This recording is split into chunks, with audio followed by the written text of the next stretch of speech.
Next जो question है, what is MCB, give any two function of MCB. तो MCB क्या है, उसका दो फंक्शन बताओ। तो एमसीबी जो है उसका शॉर्ट फॉर्म है, उसका जो फुल फॉर्म है मिनिएचर सर्किट ब्रेकर। ये जो है अभी जो है फ्यूज़ के जगह पे उसको लगाया जाता है, ठीक है। और जब करंट जो है उसका रेटेड करंट से ज़्यादा फ्लो होता है, इन दैट केस जो है ये टर्न ऑफ हो जाता है या फिर सर्किट को ब्रेक कर देता है, जिससे कि वो प्रोटेक्ट हो सके, जो भी अप्लायंसेस या सर्किट है वो प्रोटेक्ट हो सके इसके। तो एमसीबी जो है इजीली हैंडल कर सकते हैं, सेफ है। जबकि फ्यूज़ जो है उसको रिमूव करना पड़ता है, लाइव सर्किट रहता है तो वो थोड़ा डेंजरस रहता है। तो फ्यूज़ हर बार क्या है रिप्लेस करना पड़ता है फ्यूज़ वायर। जबकि एमसीबी जो है ट्रिप हो जाने के बाद उसको फिर से हम लोग ऑपरेट कर सकते हैं, ऑन कर सकते हैं, जबकि फ्यूज़ में हर बार चेंज करना पड़ता है। एमसीबी का बॉडी जो है वो made up of GRP, that is glass reinforce plastic. तो ये पूरी तरह से सील होके रहता है, ये टूटता नहीं है। जैसे पुराने होते हैं उसका बॉडी जो है वो टूटता नहीं है। जबकि फ्यूज़ जो है वो जैसे ही पुराने हो जाते हैं तो वो ब्रेक होने का चांसेस है, ब्रेक हो जाता है। और इसमें जो है फ्लेक्सिबिलिटी, ऑपरेशन में फ्लेक्सिबल है। अपने को ट्रिप करना है तो अपने को उसका स्विच पोजीशन चेंज कर दो, वो ऑटोमेटिक ऑफ हो जाएगा। एज ए स्विच के जैसे भी काम कर सकते हैं। और in the fault condition it work as a fuse. Next जो क्वेश्चन है, state the purpose of following in conduct wiring.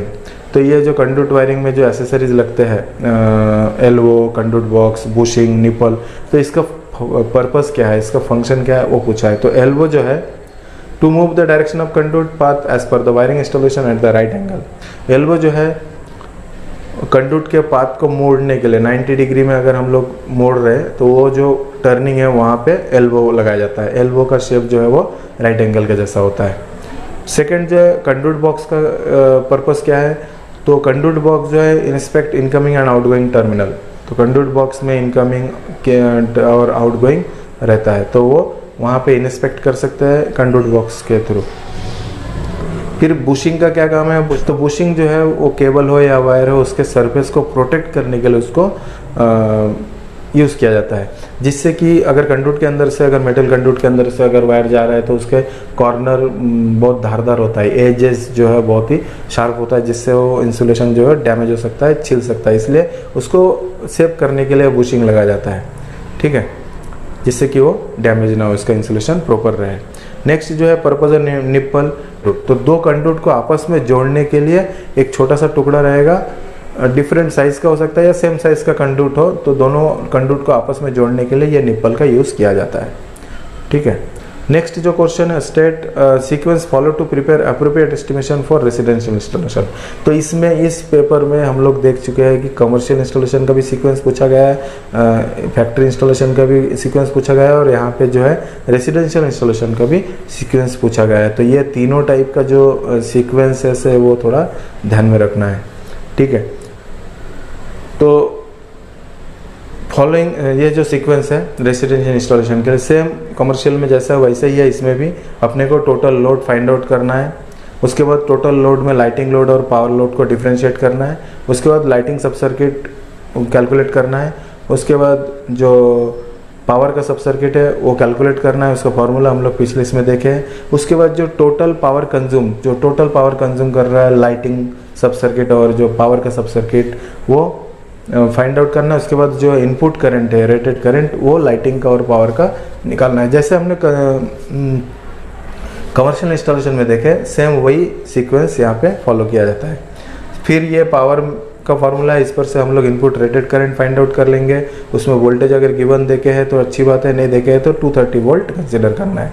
उसके बाद determine the size of wire. ये जब रेटेड करंट निकालने के बाद अपने को वायर जो है वो डिटरमाइन या वायर फाइंड आउट करना है, किस साइज़ का वायर अपने को चाहिए। उसमें अपने को स्टार्टिंग सर्ज और जो फ्यूचर एक्सपेंशन उसको कंसिडर करते हुए वायर का डिसाइड करना है। उसके बाद सिंगल लाइन डायग्राम ड्रॉ करना है, और उसके बाद प्लान लेआउट मार्क करना है, और उसके बाद टोटल लेंथ जो कंडक्ट हो या पैटर्न है वो फाइंड आउट करना है।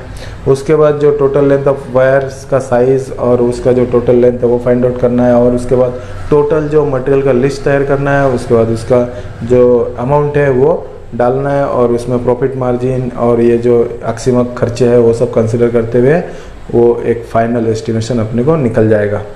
फिर उसके बाद find out per point charges और ड्रॉ द सर्किट डायग्राम। तो ये इस प्रकार से ये सेम कमर्शियल इंस्टॉलेशन का पॉइंट है, ठीक है।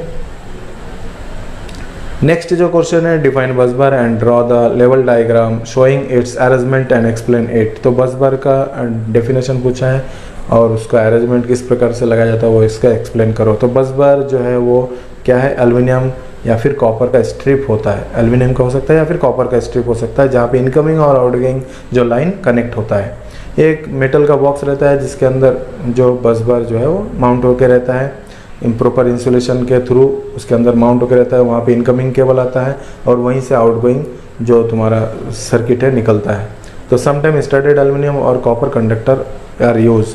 तो जैसे स्ट्रिप की बात किया है, या कभी कभी जो है जो एल्युमिनियम कंडक्टर या कॉपर का कंडक्टर भी यूज़ किया जाता है। जो जैसे हम लोग यह देख सकते हैं, ये जो है चेम्बर है, ये जो है हम लोग डायग्राम में देख सकते हैं, ये एक चेम्बर है, ये आउटगोइंग के लिए RYB और नीचे से ये इनकमिंग केबल आ रहा है। और यहाँ पे जो तुमको दिख रहा है ये बस बार है RYB और ये तुम्हारा न्यूट्रल, और ये इंसुलेटर के स्ट्रिप के ऊपर वो माउंट होकर रहता है जिससे कि वो प्रॉपर सेफ्टी से रहे।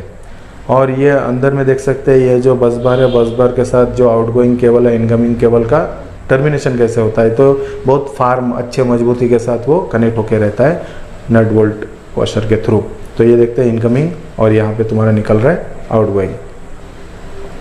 नेक्स्ट जो क्वेश्चन है, ड्रॉ एंड लेवल single line diagram for 3 phase induction motor connected to supply with star delta starter.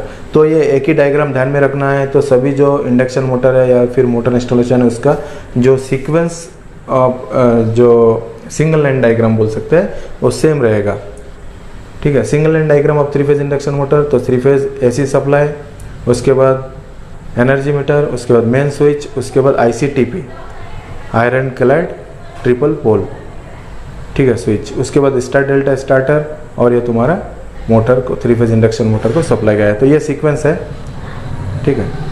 तो ये क्वेश्चन जो देखे हैं, तो एक 10 किलोवाट 440 वोल्ट 3 फेज 50 हर्ट्ज ये इंडक्शन मोटर जो है उसको इंस्टॉल करना है वर्कशॉप में।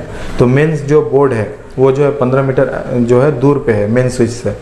तो ये मेन जो स्टार्टर या मेन स्विच है वो फाउंडेशन, मोटर का जो फाउंडेशन है वहाँ से 1.5 मीटर की दूरी पर है। तो अपने को show the layout of wiring and estimate quantity of material required, तो ये अपने को फाइंड आउट करने वाला है। तो ये न्यूमेरिकल बोल सकते हैं, न्यूमेरिकल है। तो इसमें देखो मेंशन करके है कि, तो इसमें स्टेप वाइज जो है उसमें आंसर जो कुछ भी आया है, लेकिन अगर स्टेप्स फॉलो किया है तो उसमें नंबर मिलने वाला है, ठीक है। तो इसमें वही बोला है कि आंसर जो है वो अलग हो सकता है सभी कैंडिडेट का मॉडल आंसर के साथ या फिर कैंडिडेट का, क्योंकि वो एजम्पशन जो है वो अलग अलग रहता है। हर कैंडिडेट जो है वो एज्यूम जो करते हैं कुछ जो वैल्यू है पैरामीटर है, इसकी वजह से वो वैल्यू अलग आता है। लेकिन स्टेप जो बोला है वो अगर फॉलो करते हैं तो तुमको फुल मार्क मिलेगा, ठीक है। तो फ्लोर से सीलिंग का हाइट 3 मीटर कंसिडर करेंगे, और तो वॉल से 1 मीटर की दूरी पे मोटर जो इंस्टॉल करके है, और हाइट ऑफ मेन स्विच जो है वो 1.2 मीटर फ्रॉम द वॉल, ये एज्यूम है, ठीक है। उसके बाद स्टेप्स क्या करना है अपने को, total output power of motor निकालना है। तो वो तो 10 किलोवाट है तो 10 × 1000 आएगा, तो 10,000, तो 10⁻³ आना चाहिए, यहाँ पे मिस्टेक है। तो 10,000 वाट। उसके बाद जो है इनपुट पावर फाइंड आउट करना है। तो इनपुट पावर का formula output power divide by efficiency of induction motor. Efficiency जो यहाँ पे कंसिडर किया है 80%, और उसके हिसाब से फिर 10,000 डिवाइड बाई 0.8, ये आता है 12,500 वाट। तो ये है इनपुट पावर। अब इनपुट पावर से हम लोग रेटेड करंट फाइंड आउट करेंगे। ये है formula P = √3 VL IL cos phi, जहाँ पे हम लोग VL जो है 440 वोल्ट कंसिडर कर रहे हैं। यहाँ पे तुम 400 भी ले सकते हैं, कोई ऐसा नहीं है, जितना तुमको लेना है। यहाँ पे जो मॉडल आंसर पेपर है उसमें 440 वोल्ट दिया है। तो इसमें से करंट जो है वो हमने फाइंड आउट किया है वैल्यू पुट करके, तो इसका वैल्यू जो आता है 20.5 एम्पियर आया। तो ये है रेटेड करंट। अभी अपने को केबल का साइज फाइंड आउट करना है और core of cable find out करना है। तो स्टार्टिंग करंट जो है वो एज्यूम करना है 2 टाइम्स द रेटेड करंट। तो ये जो भी वैल्यू आया उसका 2 गुना कंसिडर करना है, क्योंकि स्टार्टिंग करंट ज़्यादा होता है रेटेड करंट से। तो 41 एम्पियर आता है। 2 × 20.5 दैट इज 41 एम्पियर। इस प्रकार से 10 square 4 core 10 square mm 4 core या 16 स्क्वायर mm 4 कोर केबल हम लोग सिलेक्ट करेंगे। या फिर 3 कोर भी ले सकता है, ठीक है। उसके बाद साइज़ और जो है डिटरमाइन कर लिया, अभी हम लोग लेंथ डिटरमाइन करना है और जो साइज़ है ICTP का वो भी फाइंड आउट करना है। तो रेटिंग ऑफ मेन स्विच जो है 450 volt 60 ampere ICTP ISI mark, और जो जो अर्थिंग के लिए जो वायर यूज़ कर रहे हैं 8 SWG कॉपर या फिर 6 SWG GI का। अगर कॉपर का यूज़ कर रहे हैं तो 8 SWG और एक GI का यूज़ कर रहे हैं तो 6 SWG। और अर्थ वायर का लेंथ जो है 2 टाइम्स लेंथ ऑफ केबल, ठीक है, क्योंकि 2 जगह पे टर्मिनेट करेंगे इसलिए 2 लेंथ ऑफ केबल, जो भी केबल का लेंथ आएगा उसका 2 गुना। फिर ड्रॉ द सर्किट डायग्राम, ये सर्किट डायग्राम ड्रॉ कर दिए। ये तुम्हारा मेन बोर्ड, ये तुम्हारा मेन स्विच यहाँ से 15 मीटर अवे है। यहाँ पे तुम्हारा ये देख सकते हैं, यहाँ पे स्टार्टर है, ये मोटर है, ये 1.5 मीटर की दूरी पे है, ठीक है। उसका डायग्राम ड्रॉ करना है और उसके बाद ये जो लिस्ट है मटेरियल का और वो जो कॉस्ट है वो डालना है, ठीक, इस प्रकार से। तो जो जो मटेरियल लगता है 60 एम्पियर जो या फिर 50 ampere bus bar with neutral link 1 number, 3 phase 4 wire 415 volt जो एनर्जी मीटर है वो 1 नंबर, ICTP 450 वोल्ट 60 एम्पियर वो 2 नंबर, स्टार डेल्टा स्टार्टर या फिर सॉफ्ट स्टार्टर 1 नंबर, और जो तुम्हारा अर्थिंग वायर के लिए 8 SWG अर्थ वायर 0.5 kg, और ये जो अर्थ प्लेट जो है कॉपर का 60 बाई 60 बाई 6.36 mm तो 1 नंबर, और जो earthing nut bolt 4 number, earthing sundry यानी जो चारकोल और तुम्हारा सॉल्ट वगैरह वो सब मिला के। तो उसके बाद जो है तुम्हारा वुडन बोर्ड, उसके बाद स्क्रू, ये सब एसेसरीज है, तो ये सब देख लेना है। तो छोटे छोटे एसेसरीज है। तो इस प्रकार से ये जो है क्वेश्चंस है। इसके बाद जो है 6 नंबर क्वेश्चन, अगले पार्ट में हम लोग देखेंगे 6 नंबर क्वेश्चन को। तो उम्मीद करता हूँ आप लोगों को अच्छा लगा होगा। अगर अच्छा लगा है तो लाइक करो, सब्सक्राइब करो।